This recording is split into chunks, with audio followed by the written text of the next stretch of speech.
You're listening to the Nerd to Know Media Network. Join us at nerdtoknowmedia.com.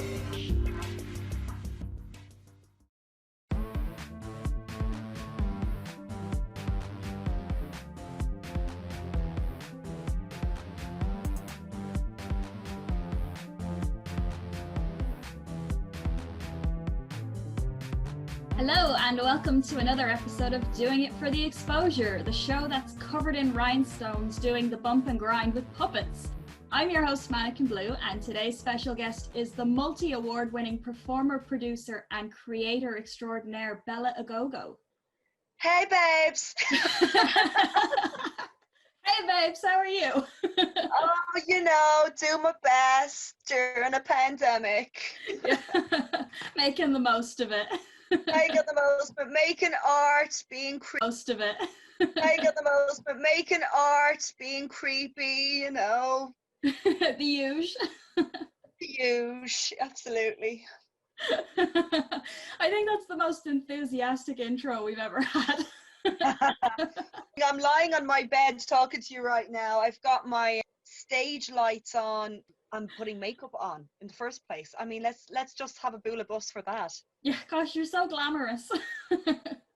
Boola bus, I'm putting makeup on. I'm like getting how to put makeup on, and my technique has gone out the window.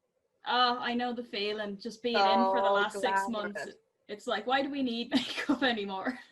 Well, mostly no. I mean, it's been no underwear, no makeup for a long time. But you know, when you're doing some stage stuff, you got to be a little bit professional. Yeah, I know what you mean. Absolutely. And we'll use that no underwear to just segue into the next bit about what you do, because you do quite a few things. I do quite a few things. Well, this year, 2020, is my 13th year in burlesque and cabaret performance. And a strange 13 it is. I have been also a professional belly dancer for about 17 years now. So that would have been something that I would have done, like restaurant work, weddings, birthdays, before I actually started burlesque. So I was used to being on stage and used to being kind of a spectacle. So that helped a lot when I actually started performing burlesque. And since then, I have really just delved into all sorts of different ways of performance. I mean, if anybody thinks of burlesque, a lot of people will at least be able to mention Dita Von Teese and the very classic striptease, bump and grind. And of course, people would say to me, oh, but that costs so much money. But of course, I'm a thrifty queen, and I always have been. I make a lot of my costumes. I would find a lot of my costumes, things like charity shops, recycling, upcycling. So you can make something look very, very expensive and fabulous looking, really, without breaking the bank. And I also know that the spend on costume and prop does vary from country to country as well. I think we're quite able to find and make things in Ireland. Sometimes you'll see some of the American queens, European queens, Australian queens.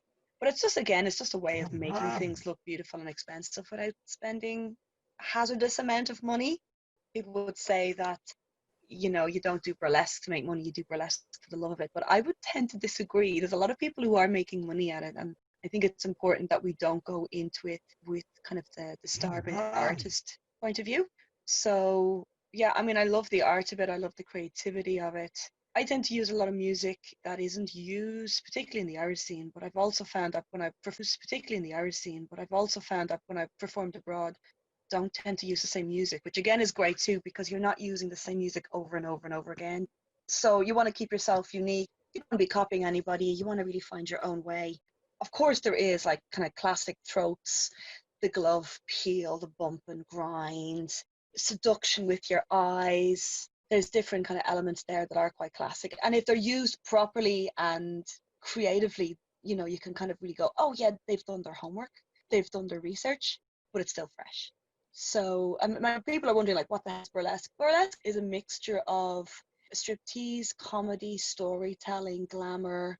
Really can do anything and everything with it. And as you have mentioned, puppets, I do perform with puppets, which has always been a dream for me, to perform with puppets. And I actually make my own puppets. And again, a lot of it would be from found materials, recycled if I can. depending on what I'm making. So yeah, I mean, it's a whole lot of crack. I produce a lot in Ireland, produce some very successful shows. At the moment, we're all floating as regards venues because we don't know how things are going to go for a lot of businesses kind of when things get back open. I know a few bits and pieces are opening where they can. I know some of the larger venues are trying to get stuff open at the moment, but it would be wonderful to get back to work. I do miss it. I also miss being able to collaborate with other artists. This month, my Facebook memories have been showing me a lot of steampunk memories. So a lot of times my steampunk shows would have been in September. And that kind of gives you freedom to not necessarily just pick burlesque performers, but also sideshow performers, sword swallowers, dancers, aerialists, opera singers, all sorts. So really it is a very, very varied bunch. I think the word variety is a little bit, it should be brought back into vogue. If people had said a variety show, that's really what a burlesque show is. Like traditionally, and then special skill acts. Sometimes you'll see it in old movies where someone's waiting in a waiting room in Hollywood and someone stands up at the desk and balances on a bottle of champagne and balances on their walking stick upside down and does some crazy act just as an interlude in the story. But those kind of people were actually the vaudeville people. So it was nice. Sometimes you'd see an interlude on old 30s and 40s movies where you'd see those just kind of interjected into the story.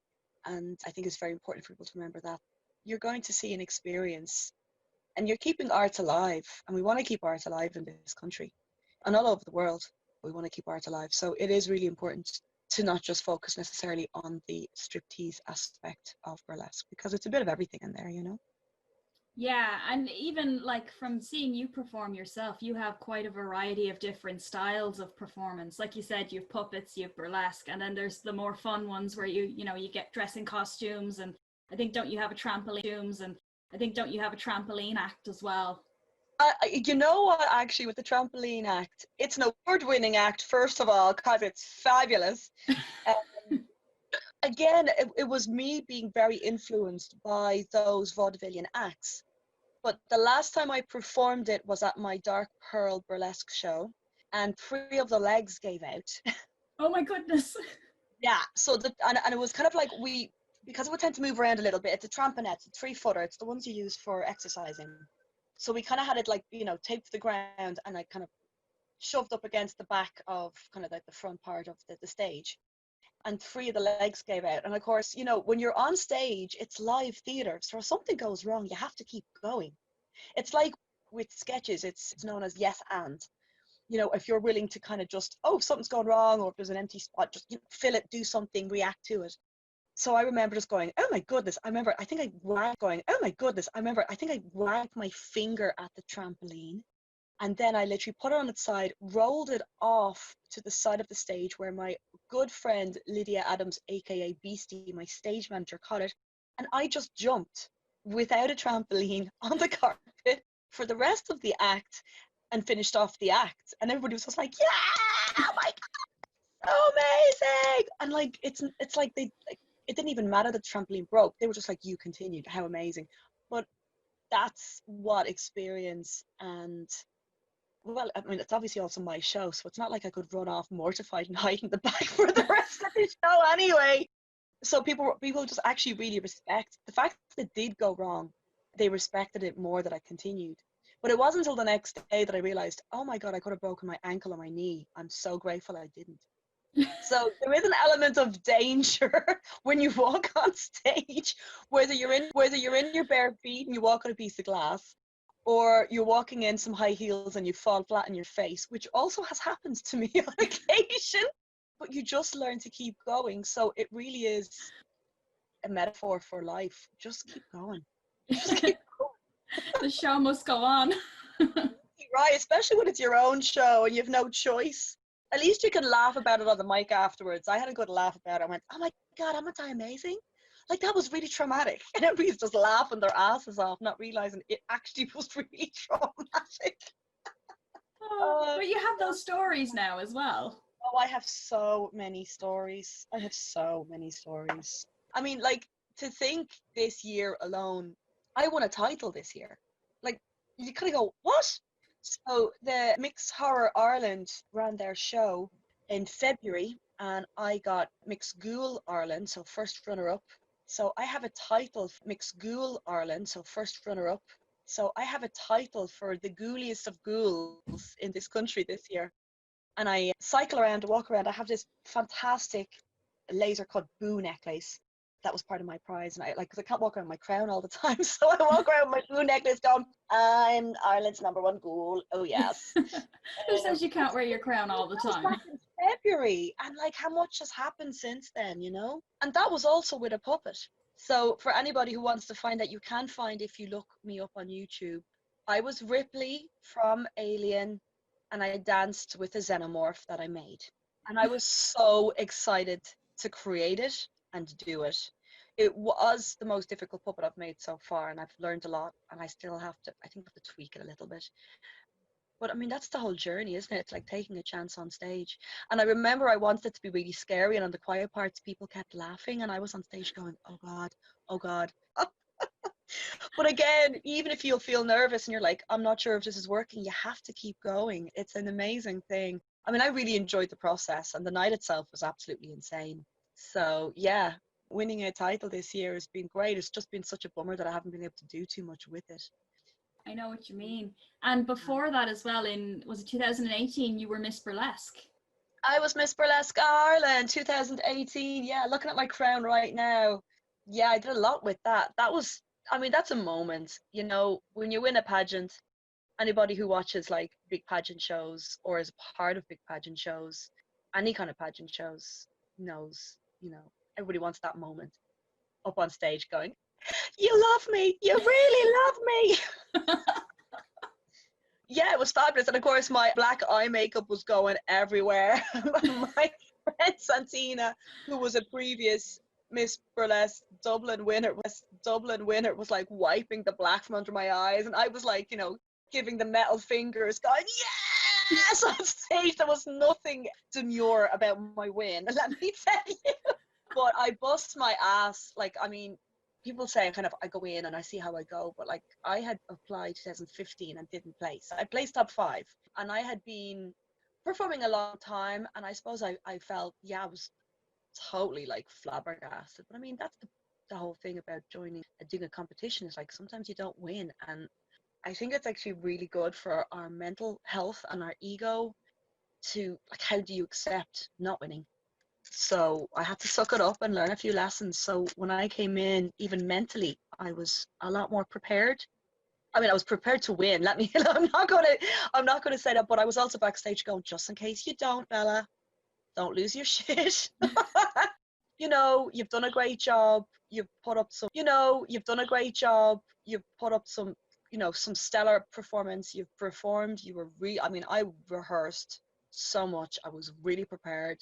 And I won, and I'm delighted. What can I say? I traveled everywhere with that crown. That crown came with me all over Europe. Any other festival, I'd be walking around with the crown at the sash going, yes, thank you. Yes, thank you. And actually, I wore it. There was one time I went over, I didn't even actually book a hotel because I was going over and I was getting an early flight back. So I was just going to stay up drinking till about like maybe 3, get to the airport, which takes however long, and then get my like 8 o'clock flight.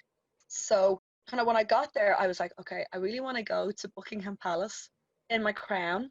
So that's what I'm going to do. So I went to Buckingham Palace. I got off the tube, went over to a coffee shop, put my sash and my crown on. And of course, you know, in England, people would just think you're a mad royalist, like you're just nuts. Of course, people start coming, like tourists start coming over to me going, oh, what's, I was like, oh, well, I'm a pageant queen and I just wanted to, you know, pose in front of the palace. And they were like, that's so great, we need a picture. So I, you know, I mean, I brought it everywhere.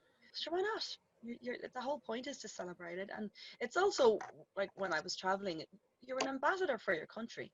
You know, you're not just an ambassador for yourself. Like if I'm going over to Europe, somewhere in Germany, somewhere in Portugal, I'm an ambassador for Irish Burlesque, and that's really important. Like you have the crack as well. You know, you don't really have to sit there and be like all ladylike, but yeah, you just enjoy yourself, enjoy the fact that you won a title. And you know, I used to wear it to shows in Dublin, and people would walk past me and go, oh, my lady, and do a big, like, you know, hand and bow to me. It was the best. It was just brilliant. And of course, I was meant to be on this year, and I was meant to judge. And I was so excited about judging. So I'll have to wait till next year to do that. And of course, I was meant to be on this year, and I was meant to judge. And I was so excited about judging. So I'll have to wait till next year to do that. Gotta give some judgment back. Gotta get some judgment back. It's No, then actually payback time. the lineup for this year was stellar. And a lot of people have come into the burlesque scene over the last 5 years who would have come definitely from a dance background. So it could have been a mixture of hip hop, ballet, street dance, urban dance, and tap dance, anything like that. And it really does help. If someone wants to get into burlesque, you'll always get people come up to you and say, "Oh my God, you're so cool, that's so glamorous. Oh my God, I really want to get into it." And I'd always say to them, "Well, do you have any dance background at all? Because at least then you'll be more poised." People forget about their hands a lot, and your hands are your frame for dancing. So any extension of the leg or the arm, anything like that. So if someone's got that background, it's a huge help. However, I've also seen burlesquers who are not dancers and who really are not the character you're portraying. I mean, I do a really geeky, people say housewife, but she's not a wife because she's not married. So she's a Coke bottle glasses wearing lollipop lady, cleaning lady rather than a housewife. And she gets mugged and she gets electrocuted and she loses something or she accidentally puts too much spice in the pot, and of course madness ensues.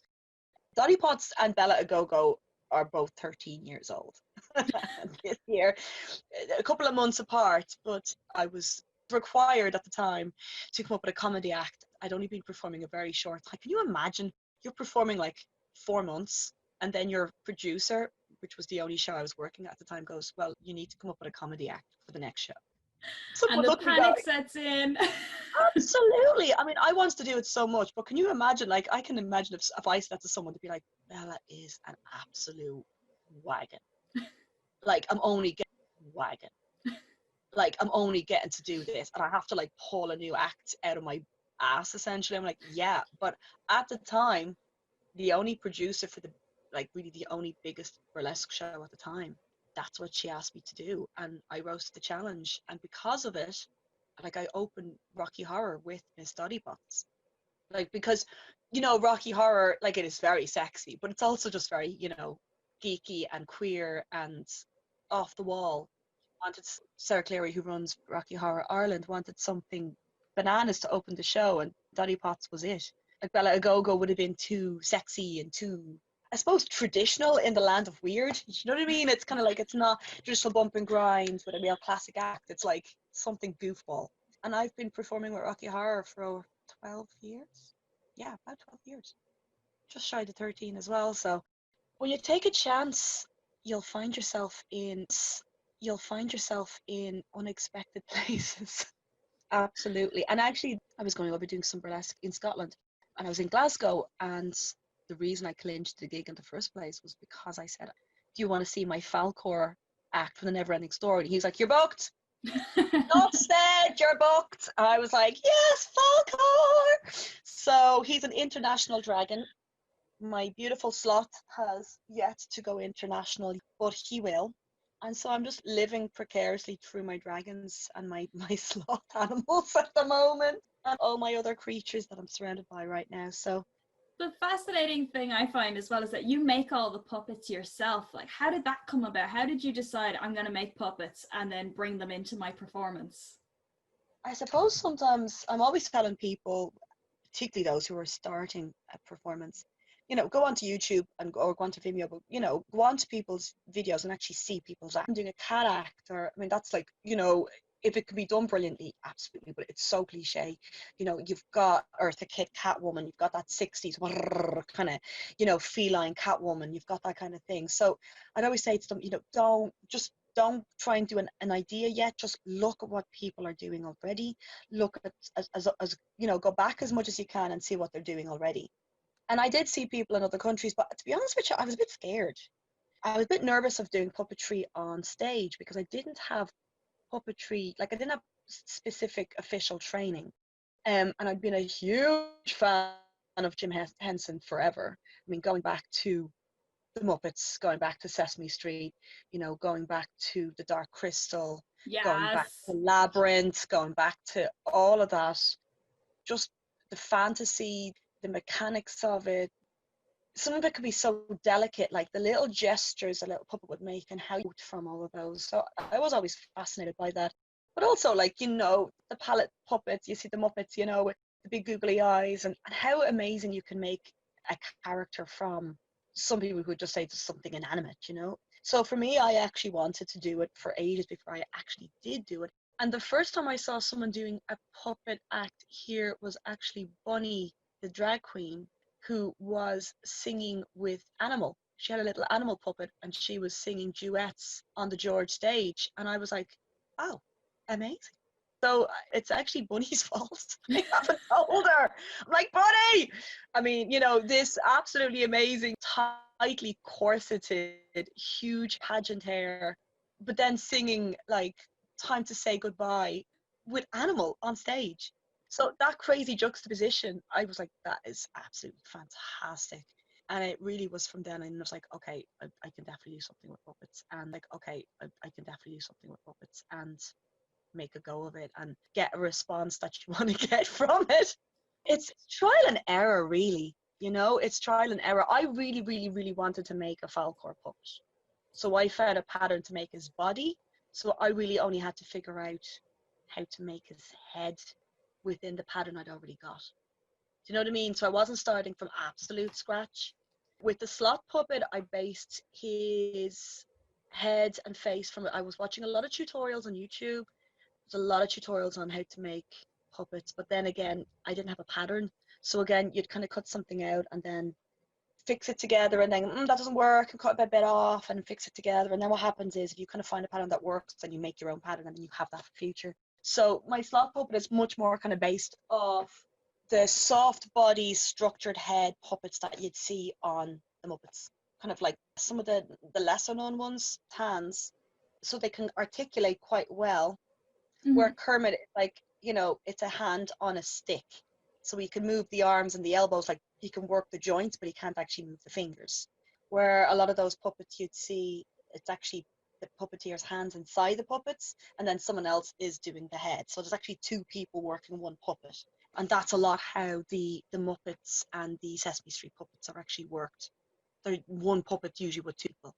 It's different when you see something like Avenue Q, where the structure of the puppet is similar, but because the puppeteer is on stage with them, they tend to have like two arms with the two sticks. So the puppeteer is making them move with one hand and then making them move their hands with the second hand. Sometimes you'll also see two puppeteers with one puppet as well. But I got it to work with also some like snap fasteners. So my slot, obviously, for most people have seen a slot. Slots like to cuddle. So they'll wrap their bottom legs around and then their top around. So I have one, also some like snap fasteners. So my slot, obviously, for most people have seen a slot. Slots like to cuddle. So they'll wrap their bottom legs around and then their top around. So I have one on the top and then one I move myself, just with my hand. I decided to omit the stick because I just found it actually, I couldn't get close enough to my own body and it was less awkward. So I just hold his hand and make him do absolutely filthy things. Do you ever see those memes online where you see a sloth and it's a real cute sloth, but then sometimes they overlay it with something really creepy going, I've been looking at you all day long. And you're like, oh no, sloths are lovely. You're corrupting them. So the idea for the act actually came from the creepy sloth memes. It's the truth. It's crazy where you get your ideas from. It's a very funny act. I even have a sparkly backdrop. I've worked out a sparkly backdrop. I was trying to find a space in my house. Not everybody has like a big area to do, fan dance and the whole, have a backdrop that I'd be happy with. Because you're representing yourself to the public and then you're going to have like some random house stuff behind you. I'm like, I can't do that. I want it to look, like at least I'm at a show or something. So I've worked out, I'll be performing in my bedroom tonight. I know. Oh, That's with a bit dirty creepy. sloth. Was that a bit creepy? That was sexy, not creepy. Oh, that's brilliant. I know, it's so much fun. I mean, obviously, like, I don't do puppetry all the time. I do a lot of sexy burlesque performances as well, and I'm really very much hoping to get back to them as soon as possible. That includes wearing heels. I haven't been wearing any heels for 6 months either. I think I wore heels once in the house because I felt like dressing up for something. So it'd be like learning to walk in heels all over again. Yay! I know, the joys. But we'll bring it into anyway, because like you said, you perform a lot in Ireland. We'll bring it into anyway, because like you said, you perform a lot in Ireland and outside of Ireland. You know, you Yeah. travel around, but you also, I'd say you're one of the more kind of involved people running your own shows just because you do so many. Well, to be honest with you, I found that I think it goes in cycles. But if there isn't any producers, there aren't any shows. It's all well and good, like doing a show. Now, some people do shows for charity. That's fine, brilliant. Some people do shows for the love of it, and any money they make kind of goes into the group rather than individuals. And some people who work full time also perform, which is also brilliant. But I think everybody has to remember that for full time performers, this is their full time job. So I really do wish there was like a standardized kind of like, this is what you expect to get paid. There can be obviously a friendly, do it for a favor, that's kind of more private. But, there has to, I think it's really important because we don't have an equity over here where in other parts of like in mainland Europe, and I know in the UK they have an equity, so essentially like a performance union, and it just makes everything then kind of more like standardized and official, which I think is a really, really important and good idea, particularly for protection for performers. And also, I don't think it should be kind of all, and you've even talked about this in Hollywood, where like no one discusses how much they're getting paid, no one discusses their contracts, where it really all should be spoken out, because we do find a lot of times where it doesn't happen in burlesque so much because it's very much more matriarchal, but where people are not, you know what I mean? If you're a very well known burlesquer, you obviously command a certain wage, and that's completely fine. And if you're a newbie, you may not know you can command a wage. But I just think that for shows, I think a producer should be quite open about what they can pay people, Yeah. and that people do get paid. So there are a couple of producers who did stuff for us, who did stuff for a while and don't.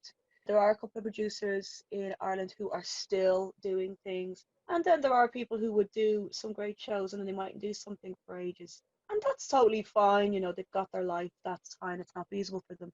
But just without kind of regular shows like that, it does make life a lot more challenging.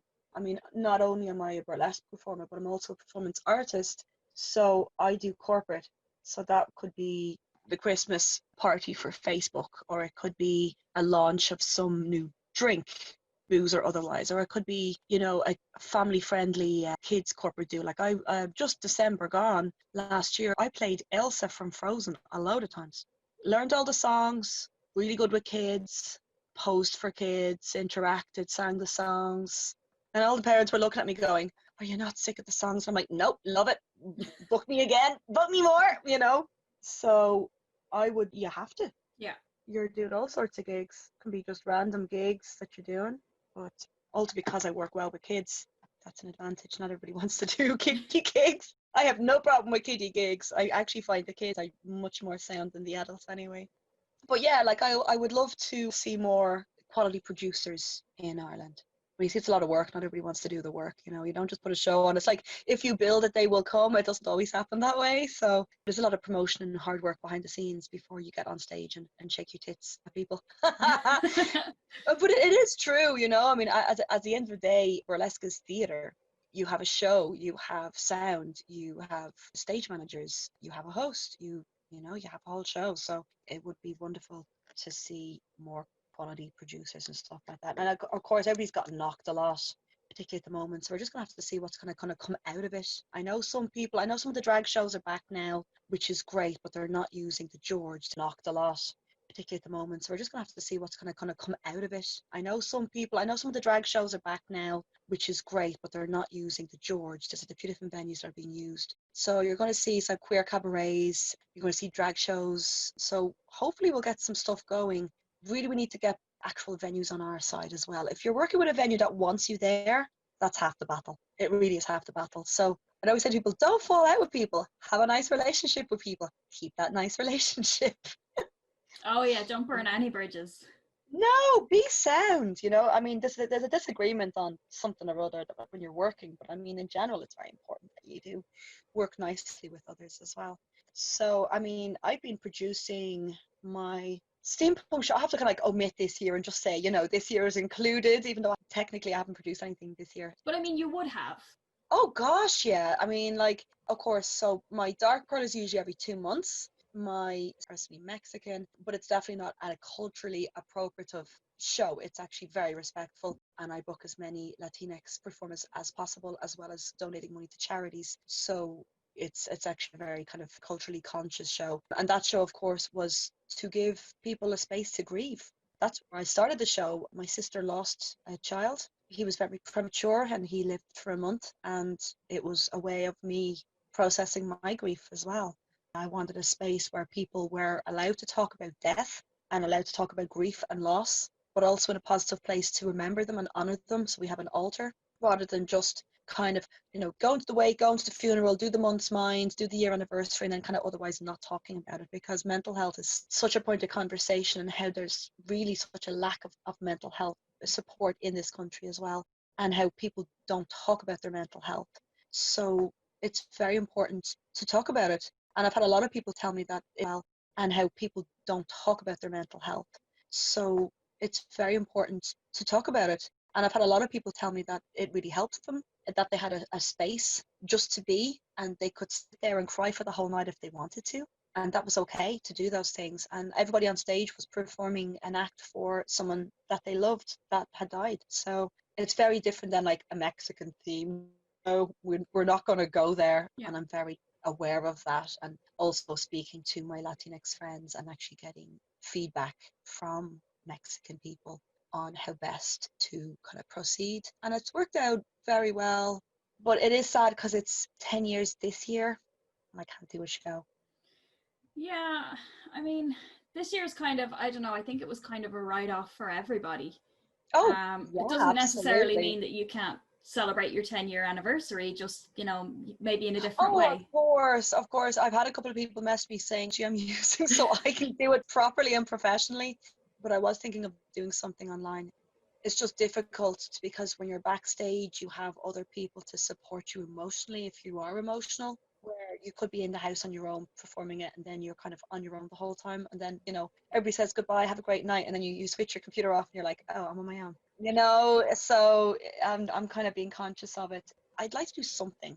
I'd like to do something for a bunch of different things. It would have been my 5-year anniversary for Dark Pearl this year as well. And that's my baby. That's like an interactive, crazy, sexy. That was one of like the sexiest, hottest shows because I wanted it to be very, very sexy and allow performers to grind the floor with their wops and have the space to do that. So there would be a space in front of the stage as well, so people could get very, very close. The last time I actually performed the show was in December, and I got to lick Victoria sponge and cream off some guy's bald head, which last time I actually performed the show was in December, and I got to lick Victoria sponge and cream off some guy's bald head, which he consented to, but he still hasn't gotten over it. I got some feedback off his friend this weekend. She was like, he still talks about that. I'm like, I know. And that's my Marie Antoinette, the Let Them Eat Cake act, which is also on YouTube if you want to see Bella Agogo, Let Them Eat Cake. The amazing Mark Galvin and crew did some amazing videos for me in December for that show, which I'm very grateful for. So, and my Falcor act actually is also up there as well. He did a wonderful edit on that, so you can check those videos out. And that's the great thing. That's really important about a performance artist. If you want to, do festivals and you want to get booked, the best way to do it is get a video of, as best you can. I mean, it can be in your house with like a static camera, absolutely, but like get videos of your acts. It's just Uh, good for your portfolio as well. but it's very hard to get booked nowadays. Years ago, like particularly in this country, if someone was friends with someone or you got booked by this person to do that act, I trust that it's good enough to be professional and everything. But nowadays, I would find that people just kind of won't book you unless you have a video. Yeah, it's hard to take a chance on someone. Yeah, I mean, I'm more like that myself, actually. Sometimes because I go to other people's shows and I'd be out in the scene, a lot of times I would have seen an act I was going to book. So I wouldn't have to see a video. And then they might go, I want to do a second act, I want to do an ad lib, I want to do something experimental. And because I know they're brilliant, I'd be like, yeah, that's cool. But that's only really because I'm on the scene and I'm actively going to shows. And even if I'm in a show, like I'm not backstage, I'm out as much as I can watching other people's acts because I want to see everybody else do their thing as well. Should be very much a community like that, and it's not just about you doing your act and then you're going home. the whole point is that we're supporting each other and lavishing in the genius of other people's performances. And because you might go, I would have never thought of that. What? How are they doing that? Or even the music edit might be really unexpected. So yeah, it's great. I love, and particularly when I go traveling, my God, like the artistry in Europe is so great and it's so varied. I was talking to somebody recently about the performances in Berlin. I went to the Berlin Burlesque Festival a couple of years back. I was performing in it, and of course then we were able to go to all the other shows, and it was just fantastic. I mean, there's always people who are going to do like very classic, very bump and grind, or not even bump and grind, very classic, very elegant, loads of feathers, loads of glitz, and then someone else comes out dressed up as a robot and does some crazy act. Like, it's fantastic. And then sometimes you might see something and you have no idea what's going on, and they do the whole act, and by the end of the act you still have no idea what's going on. I've seen a few of those too, going, what did I just see? I don't know what's going on. But I think that's what's so fantastic about going to festivals and performing abroad. Because it also broadens your horizons. You kind of can get out of your head and go, what works, what doesn't. I don't think anybody should feel bad to critique an act. Not necessarily tell the person, but in your mind you can also go, that wasn't my bag, but here are the reasons why it wasn't my bag, or that wasn't executed well, or that was executed amazingly. You know, I think it's important because you need to be able to critique yourself when you see videos of yourself too, going, oh, that, what was I doing there? I could have done that better, or oh, that head flick was brilliant. Oh, I'm gonna definitely do that and that next time. You know, so you're learning the whole time. You never stop learning your craft, and I don't think anybody should be arrogant as to say, oh yeah, I've nothing else to learn, or never to ask a question. So even going to panels, you know yourself, at the cons, seeing actors talking about some crazy thing that happened backstage, or something they had to put up with, or being really cold, or being really uncomfortable in whatever costume they're wearing. It's like, look, you know, unless you're Doug Jones, you don't get to give out about being uncomfortable. And he never does either. Never does. He never does. Again, be professional if you do feel. And he never does either. Never does. He never does. Again, be professional if you do feel, well, that's different, but be professional. So a lot of the kind of like, you'd see people in panels talking about working in Hollywood, working in acting, working here, working there. A lot of that still rings true very much so in theatre, and rings true much in burlesque. You know, it's like having a little drink or two backstage, but don't get plastered. Yeah. Or don't spill drink on someone else's costume, or don't explode all your stuff over everybody else, or don't be really brash and loud in everybody's face. People are like sometimes going, you're too loud, you're too loud. Oh my God, stop talking. Oh my God, I need space. Because not everybody's loud backstage. Not everybody's a loud personality. So it's also about being mindful of your surroundings, being mindful of yourself as well. So there's so much really involved with it. There's also having the crack backstage and getting up to all antics. I mean, I've got some fantastic pictures of me taking quick snapshots backstage time and being able to express your craft and your art on stage, sharing your art. Yeah, and speaking of sharing your art, for anyone who wants to follow you and keep up to date, where's the best place to do that? Well, Facebook and Instagram, I'm both Bella Agogo, so you can definitely find me there. I do have a Twitter, but I'm hardly ever on it, so don't bother going on Twitter for the minute. So yeah, definitely Facebook and Instagram for saucy pictures and Puppets. and puppets and, you know, geeky things and sci-fi things. All the best things.